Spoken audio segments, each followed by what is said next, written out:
Chaque jour, des millions de personnes se font manipuler, intimider ou même carrément arnaquer en toute impunité. Et le plus fascinant dans tout ça, ça ne se passe pas dans des ruelles sombres. Non, ça se passe en plein jour, orchestré par des entreprises, des institutions ou encore des employeurs.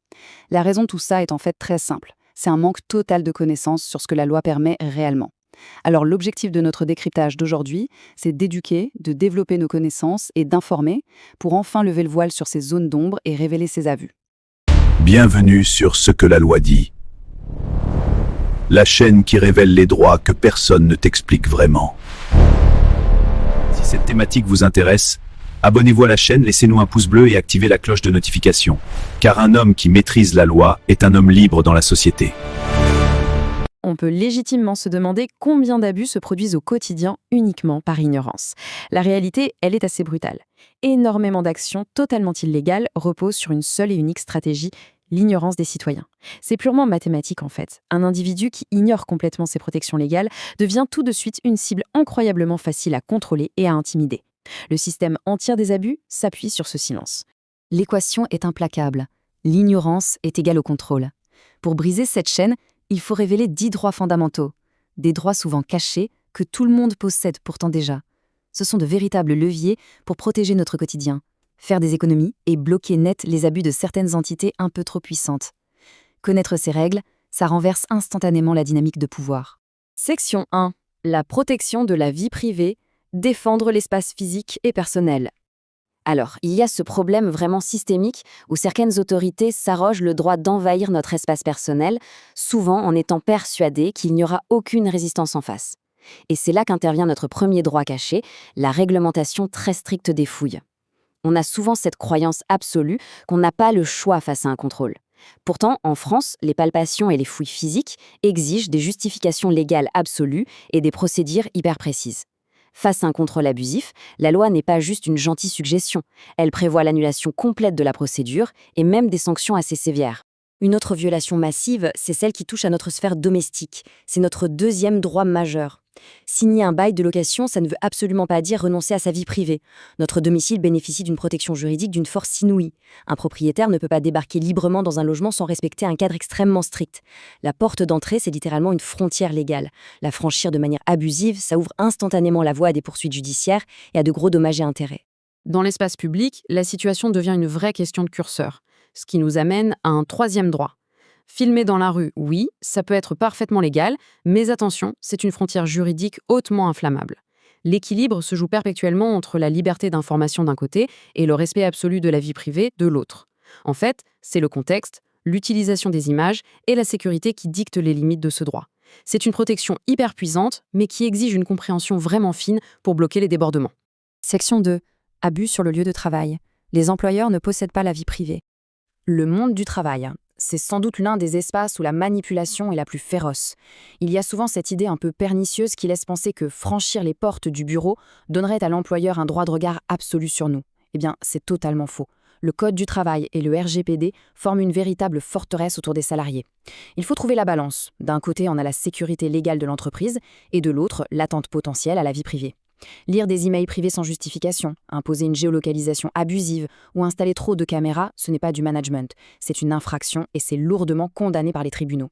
Ce qui nous mène tout droit au droit suivant, un droit bien trop souvent ignoré par pure panique face à la perte de son emploi, la fin d'un contrat de travail.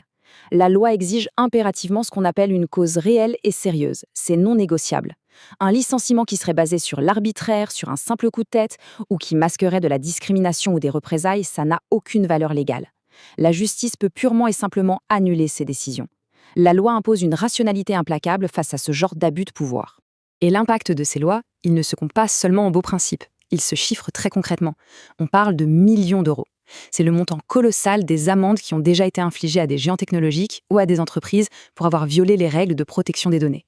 Pour nous, c'est la preuve définitive que les institutions de contrôle ne plaisantent vraiment plus avec ces infractions. La raison de ces amendes vertigineuses, elle est toute simple. Nos données personnelles n'appartiennent pas aux entreprises, elles appartiennent aux individus. Le fameux RGPD exige un consentement réel, une transparence totale et il garantit surtout un droit fondamental d'accès et d'effacement. Honnêtement, c'est une arme juridique redoutable.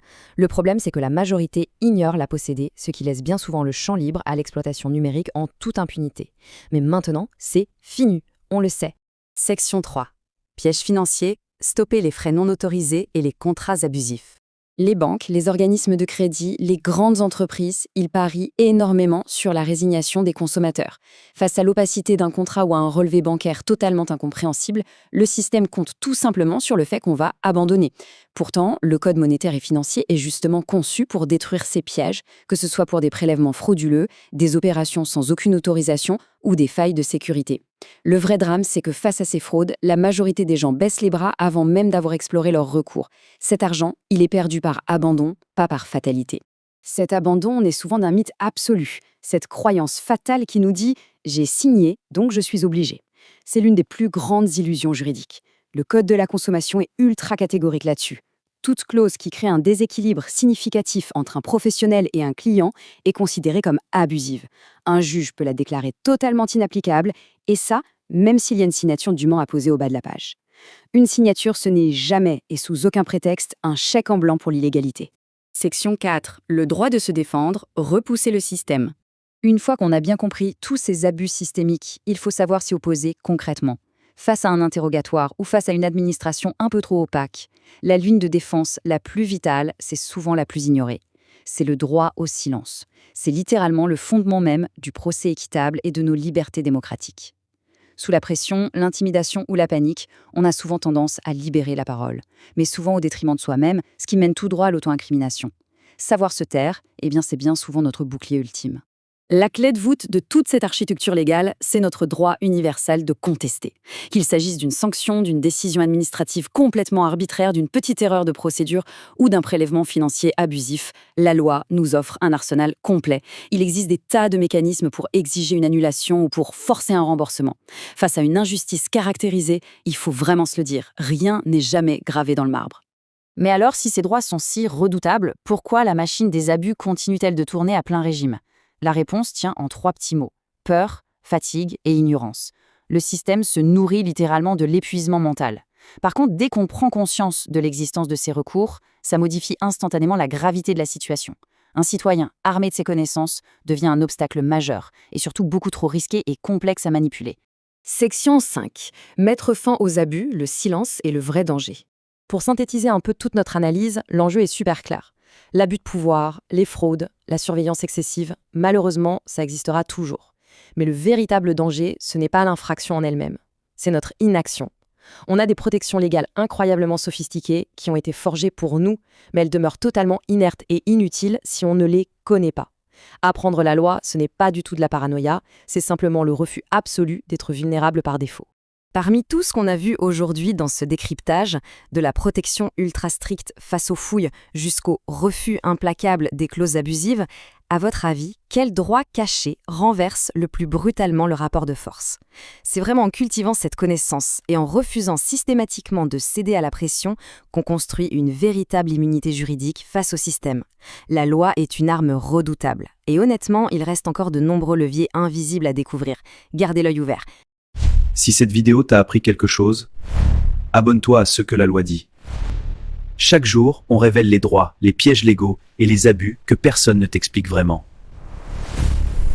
Et dis-moi en commentaire ce que tu penses de cette vidéo.